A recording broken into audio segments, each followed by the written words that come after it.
Movie की शुरुआत में हमें एना को दिखाया जाता है जिसे म्यूजिशियन बनने का शौक था। तभी उसका स्टेप डैड आता है जो उसके साथ जबरदस्ती करना चाहता था। सेल्फ डिफेंस में उसे किक मारती है जिसकी वजह से उसकी मौत हो जाती है।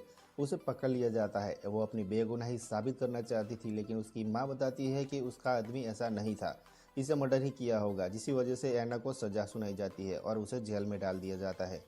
जेल के अंदर पहले दिन वार्डन फ्लैग सबका इंटरव्यू लेता है। फिर एना को उसके सेल में डाल दिया जाता है जहां उसकी मुलाकात जेनी से होती है जो बहुत ही कम बोलती है। अगले दिन उसके एक लड़की मिलती है जो बताती है कि अगर तुम्हें जेल में जिंदा रहना है तो किसी एक ग्रुप को ज्वाइन करना होगा, वरना तुम यहाँ सर्वाइव नहीं कर पाओगी। एक्चुअली जेल के अंदर एक किला का ग्रुप होता है और दूसरा कोड़ी का। एना कंफ्यूज थी कि उसे क्या करना चाहिए। वो अकेला ही रहना तय करती है। तभी कोड़ी गैंग की लड़कियां उस पर हमला कर देती है और उसे जख्मी कर देती है। डॉक्टर उसे बोलती है कि तुम्हें वार्डन के पास जाना चाहिए जो तुम्हारी हेल्प कर सके, लेकिन वार्डन के इरादे ठीक नहीं होते। एना उसकी बात नहीं मानती और वापस सेल में आ जाती है। तब वो सेलमेट उसके पास आती है और उसे कन्फर्ट करती है। अगले दिन किला गैंग की लीडर उसे घूर रही होती है। वो उसे तंग करती है। फिर एना तय करती है कि वो कोड़ी गैंग को ज्वाइन करेगी, लेकिन कोड़ी गैंग को एना पे ट्रस्ट नहीं होता।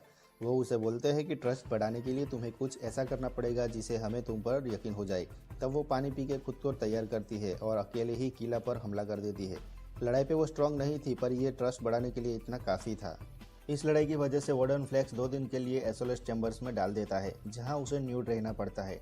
फिर वो उसे बुलाता है और समझाता है कि अगर तुम्हें मेरी बात नहीं मानी तो तुम्हें पूरा महीना इसी चैम्बर्स में रहना पड़ेगा, वो भी बिना कपड़ों के।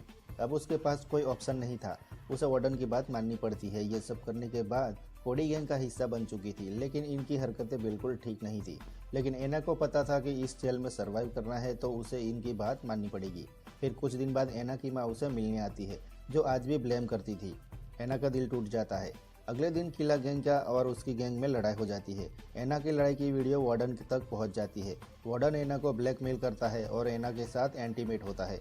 ना चाहते हुए भी उसे ये सब करना पड़ता है। वो फिर अपने सेल में आती है और सेलमेट पर गुस्सा हो जाती है। अगले दिन एना को दोबारा वार्डन के सामने लाया जाता है। इस बार वो ऐसा करने से मना कर देती है। तब वार्डन गुस्सा करने लगता है और उसे एसोलेट चैम्बर्स में डाल दिया जाता है जहां वो 1 हफ्ते तक रहती है। वहां से निकलने के बाद एना ड्रग्स लेने लगती है। ड्रग्स की उसे ऐसी लत लग जाती है कि वो इंजेक्शन पर आ जाती है। ये सब करने के बाद उसकी दिमागी हालत ठीक नहीं रहती। उसे एल्यूसिनेशन होने लगता है। वो सुसाइड करने लगती है। तब एक गार्ड उसे पकड़ लेता है। फिर उसे आइसोलेट चैम्बर्स में डाल दिया जाता है। अब ड्रग्स ना मिलने की वजह से वो फर्स्टेड हो जाती है और खाने वाली प्लेट तोड़ के अपनी नस काट लेती है। तब जल्दी से सिक्योरिटी गार्ड उसे देख लेता है और फिर एना का ट्रीटमेंट शुरू किया जाता है, जहां उसे पता चलता है कि यहाँ मेरे जैसी और भी लड़कियां हैं जो ड्रग के नशे की वजह से गंभीर हालत तक पहुंच चुकी है। एना की आंख तब खुलती है जब उसके सामने ही एक लड़की की मौत हो जाती है। उसके बाद एना तय करती है कि वो आज से ड्रग्स नहीं लेगी और जो गलतियां उसने की है उसे ठीक करेगी। फिर उसकी माँ उसको मिलने आती है जो उसे बताती है कि मुझे सच का पता चल गया है, तुम बेकसूर हो और मैं तुम्हें जेल से निकलवा के रहूंगी। उसकी माँ सॉरी बोलती है। कुछ दिन बाद सीन दिखाया जाता है जहां एना पूरी तरह ठीक हो चुकी है। वो फ्लैग के पास जाती है, उसे एक एग्रीमेंट करती है जिसके बदले वो एना के साथ जो मर्जी चाहे वो कर सकता है। वो बताती है कि उसे एक सेपरेट सेल चाहिए और कोई भी उसे तंग ना करे। फ्लैग का उसमें इंटरेस्ट होता है। वो तुरंत मान जाते हैं, जिसके बाद एना को पहली बार वायलिन बजाने का मौका देता है। लेकिन ये बात जब कोड़ी को पता चलती है तो वो एना के चेहरे पर गहरा कट लगा देती है। एना फ्लैग पर गुस्सा करती है क्योंकि उसने प्रॉमिस किया था कि कोई उसे टच भी नहीं करेगा। फिर वो डॉक्टर के पास जाती है और सब कुछ सच बता देती है कि फ्लैग ने उसके साथ क्या किया। लेकिन फ्लैग ये सब सुन रहा होता है। वो डॉक्टर को मरवा देता है। फ्लैग फिर से उसके लिए प्रोग्राम ऑर्गेनाइज करवाता है। परफॉर्मेंस के बाद फ्लैग उसे बताता है कि अगर तुम मेरे साथ एक रात बिताओ तो मैं तुम्हें फेवर दूंगा। जब हाई टीम तुम्हारा इंटरव्यू लेने आएगी तो उनके सामने मैं तेरे हक में वोट करूंगा ताकि तुम्हें अच्छे बिहेवियर की वजह से कंडीशनल पैनल मिल सके।